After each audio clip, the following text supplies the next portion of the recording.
বৈষম্যহীন ফলাফলের দাবিতে এইচএসসি পরীক্ষার্থীরা সত্যিই কি আন্দোলনে নামতে যাচ্ছে? এটা আজকে আমরা দেখে নেব যে শিক্ষার্থীদের মতামতগুলো কি। ইতিমধ্যে কিন্তু কালবেলাতে একটি নিউজ প্রকাশিত হয়েছে, কালবেলার ইউটিউব চ্যানেলে গেলে তোমরা দেখতে পারবা। সেখানে কিন্তু বৈষম্যহীন ফলাফলের দাবিতে এইচএসসি পরীক্ষার্থীদের বিক্ষোভ দেখা গেছে এবং তারা তাদের প্রতিবাদগুলো, তাদের দাবিগুলা কিন্তু তারা উপস্থাপন করেছেন। সেখানে তাদের দাবির মূল লক্ষ্য হলো যে সকল বোর্ডে সমান সংখ্যক পরীক্ষা হয়নি, সেখানে কিভাবে তাদেরকে সাবজেক্ট ম্যাপিং পদ্ধতিতে তাদের যে সকল পরীক্ষাগুলো হয়েছে সেই সকল পরীক্ষার রেজাল্টগুলা খাতা মূল্যায়ন করে দিবে এবং বাকি পরীক্ষাগুলা যেগুলো স্থগিত হয়েছে সেগুলা সাবজেক্ট ম্যাপিং করে দিবে। এক্ষেত্রে যদি সকল বোর্ডের শিক্ষার্থীদের একই সংখ্যক যদি সাবজেক্টগুলো যদি যদি সাবজেক্ট ম্যাপিং করা হয় এবং একই সংখ্যক সাবজেক্ট যদি মূল্যায়ন করা হয়, অর্থাৎ খাতা দেখে নাম্বার দেওয়া হয়, তাহলে শিক্ষার্থীদের মধ্যে বৈষম্য থাকবে না। এটা নিয়ে কিন্তু তারা আলোচনা করেছে। আর যেহেতু সিলেট বোর্ড সহ কয়েকটি বোর্ড যেহেতু প্রাকৃতিক দুর্যোগের কারণে কিন্তু তাদের পরীক্ষাগুলো স্থগিত ছিল, তো এখানে বিষয় হচ্ছে যে এইচএসসি পরীক্ষার্থী যারা রয়েছে, যারা ঢাকা শিক্ষা বোর্ড, ময়মনসিংহ শিক্ষা বোর্ড এবং অন্য শিক্ষা বোর্ডে যারা ছিল, তাদেরও কিন্তু দেখা গেছে যে তাদের বৃষ্টির কারণে কিন্তু তাদের বৃষ্টির মধ্যে হাঁটু পানিতেও কিন্তু তারা পরীক্ষা দিতে গিয়েছিল, এরকমটা তারা দাবি করেছে। এখন বিষয় হচ্ছে এগুলো শিক্ষা বোর্ডের অবশ্যই দেখতে হবে। শিক্ষার্থীরা কিন্তু স্মারকলিপি দিয়েছে এটা নিয়ে যে তাদের সকল শিক্ষা বোর্ডের যাতে সমান সুযোগ সুবিধা পায়, বৈষম্য যাতে না হয়। তো এটা নিয়ে কালবেলাতে যে নিউজটি প্রকাশিত হয়েছে তার কমেন্টে আমরা দেখতে পাচ্ছি যে শিক্ষার্থীদের মনোভাবগুলো কি, তারা কি কি বলেছে। এটা দেখলে বোঝা যাবে শিক্ষার্থীদের আসলে আন্দোলনে তারা নেমে পড়বে কিনা, এটা একটা অনুমান পাওয়া যাবে। তো দেখতে পাচ্ছ এখানে তারা বলেছে যে বাংলা ইংরেজি সিলেট বোর্ড পরীক্ষা না দিয়েও পাস, আর সব বোর্ড বাংলা ইংরেজি পরীক্ষা দিয়ে ফেল করলে ফেল। এটা কেমন সিদ্ধান্ত বোর্ডের, আমরা এই বৈষম্য মানি না। তারপর আরেকজনে কমেন্ট করেছে সব সাবজেক্ট এসএসসি মূল্যায়ন করার দাবি জানাচ্ছি। এটা আসলে যৌক্তিক না, কারণ তোমাদের সর্বনিম্ন যে কয়টা পরীক্ষা হয়েছে সেই কয়টা পরীক্ষা যদি তোমাদের খাতাগুলো দেখা হয় এবং তোমাদের বাকি পরীক্ষাগুলো সাবজেক্ট ম্যাপিং করা হয় তাহলে এটা মোটামুটি চলে, কিন্তু সব সাবজেক্টে যে তোমাদের সাবজেক্ট ম্যাপিং দিবে এটা কোনোভাবে ঠিক না, যেহেতু তোমাদের পরীক্ষা অনুষ্ঠিত হয়েছে। তো তারপরে দেখি আরেকজনে বলেছে আমরা কোনো বৈষম্য চাই না, সিলেট সহ সকল শিক্ষার্থীদের সমানভাবে মূল্যায়ন করতে হবে, আর তা না হলে চরম লেভেলের বৈষম্য হবে। তারপরে আরেকজন শিক্ষার্থী বলেছে আগামীকাল শাহবাগ আন্দোলন, ঢাকার ভিতরে যারা আছেন সবাই আসবেন, সকাল 9:30 সবাই আসবেন।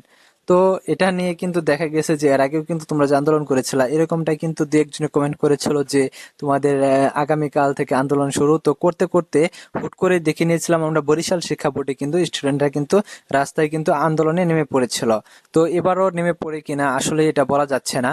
তো শিক্ষার্থীদের মনের ক্ষোভ যেহেতু এ বিষয়ে, তো দেখা যাক কি হয়। শিক্ষা বোর্ডকে দৃষ্টি আকর্ষণ করছি সব সাবজেক্ট এসএসসি থেকে ম্যাপিং করা হোক, সকল বিষয় এসএসসি থেকে নেওয়া হোক। আমরা চাই সকল বিষয় এসএসসি থেকে নেওয়া হোক, কেউ যেন ফেল না করে এটা চাই। সবাই সবাক ঘেরাও করো, সময় নিয়ে আর বৈষম্য রেজাল্ট চাই না, এসএসসি থেকে সব সাবজেক্ট ম্যাপিং করা হোক। সিলেট বোর্ডের সাথে রেজাল্ট তৈরি করতে হবে, শিক্ষা বোর্ডের এটাই আমাদের দাবি মানতে হবে। সবাই আন্দোলন শুরু করো আবার। আসলে বিষয়টা শক্তভাবে পদক্ষেপ নেওয়া উচিত। যেখানে আমরা এডমিশন দিব সারা দেশের পরীক্ষার্থীদের সাথে, সেখানে রেজাল্টের এতটা বৈষম্য কখনো কাম্য নয়। দেখা যাচ্ছে সিলেট বোর্ডে তো 4টা বিষয়ের পত্র 7টা পরীক্ষা হয় নাই এবং মানবিক বিভাগের মাত্র একটা বিষয়ের পরীক্ষা হয়। তারা খুব সহজে বাকি এক্সামগুলো না দিয়ে পার হয়ে যাচ্ছে। তারা কি অ্যাডমিশনের সময় আমাদেরকে ছাড় দিবে নাকি? কিন্তু আমাদের বোর্ডে তো হয়েছে, এখন সাবজেক্ট ম্যাপিং করলে আমাদের এবং সিলেট বোর্ডে তো একইভাবে সাবজেক্ট ম্যাপিং হলো না, যার ফলে মূল্যায়নটাও সঠিক হবে না। এছাড়া কিছু কিছু স্পেসিফিক কেন্দ্রে এক্সাম স্থগিত হয়েছিল, সেক্ষেত্রে ফলাফল মূল্যায়ন তো একইভাবে হলো না। সাবজেক্ট ম্যাপিং করা হলে সকল বোর্ডে সমানভাবে ম্যাপিং করাতে হবে, তা না হলে ফলাফল মূল্যায়ন সঠিক হবে না।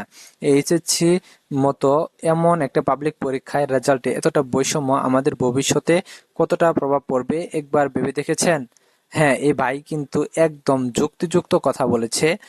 ওনার কথাগুলা কিন্তু পুরোটাই যুক্তি রয়েছে। তো তোমরা শিক্ষার্থীরা যদি আন্দোলন করতে চাও তো তোমরা আন্দোলন করতে পারো, তোমাদের দাবিগুলা পুনরায় উত্থাপন করতে পারো, যেহেতু তোমাদের দাবিগুলা যৌক্তিক। দেখা গেছে যে একটি শিক্ষা বোর্ডে কিন্তু স্পেসিফিক কিছু কেন্দ্র কিন্তু স্থগিত হয়েছে। এতে দেখা যাবে যে একই শিক্ষা বোর্ডে সবাই কিন্তু সমান সুবিধা পাচ্ছে না, কারণ স্পেসিফিক যেসব কেন্দ্রগুলা স্থগিত করা হয়েছে সেসব পরীক্ষাগুলা কিন্তু তারা সাবজেক্ট ম্যাপিং পেয়ে যাচ্ছে, এবং ওই একই বোর্ডের অন্যান্য শিক্ষার্থীরা কিন্তু তাদের পরীক্ষা দিয়েছে, সেই পরীক্ষার রেজাল্টের ভিত্তিতে কিন্তু খাতা দেখার ভিত্তিতে কিন্তু তাদের রেজাল্টটা চলে আসবে। এতে অনেক শিক্ষার্থী ফেল করবে, অনেক শিক্ষার্থী কম নাম্বার পাবে, এরকম কিন্তু অবস্থা সৃষ্টি হবে। এতে দেখা যাবে যে ওইসব শিক্ষার্থীদের পয়েন্ট কম থাকবে এবং ভর্তি পরীক্ষায় তারা অংশগ্রহণ করতে পারবে না। আরেকটা বিষয় হচ্ছে, ভর্তি পরীক্ষায় কিন্তু তোমাদের রেজাল্টের উপরে মার্কিং থাকে। তো একটা মার্ক অর্থাৎ একটা নাম্বারের পিছনে 17-18 জন শিক্ষার্থীরা কিন্তু অংশগ্রহণ করে।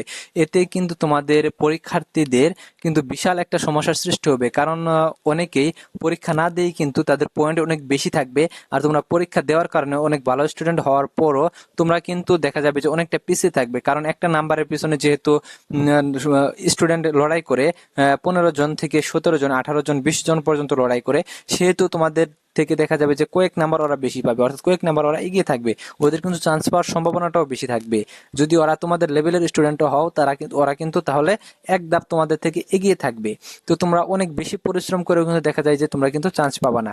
এটা আসলে একটা যুক্তিযুক্ত, এই ভাই কিন্তু আসলে সঠিক একটি কথা বলেছেন। তবে আমার মনে হয় শিক্ষা বোর্ডে যেহেতু তোমরা স্মারকলিপি দিয়েছিল, সারা বাংলাদেশের প্রত্যেকটা শিক্ষা বোর্ড কিন্তু স্মারকলিপি গ্রহণ করেছিল তোমাদের এই বৈষম্যহীন রেজাল্টের জন্য।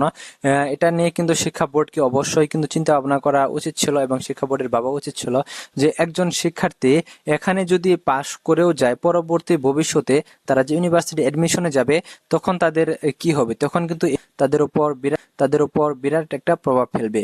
তো এটা নিয়ে শিক্ষা বোর্ড এবং শিক্ষা মন্ত্রণালয় অবশ্যই ভাবা উচিত ছিল, এবং তোমাদের যে দাবিটা সেটাও কিন্তু যুক্তিযুক্ত। এর আগে তোমরা যে দাবি করেছিলা সাবজেক্ট ম্যাপিং, সেটাও কিন্তু তোমাদের যুক্তিযুক্ত ছিল। তো এখনকার দাবিটাও কিন্তু তোমাদের যুক্তিযুক্ত।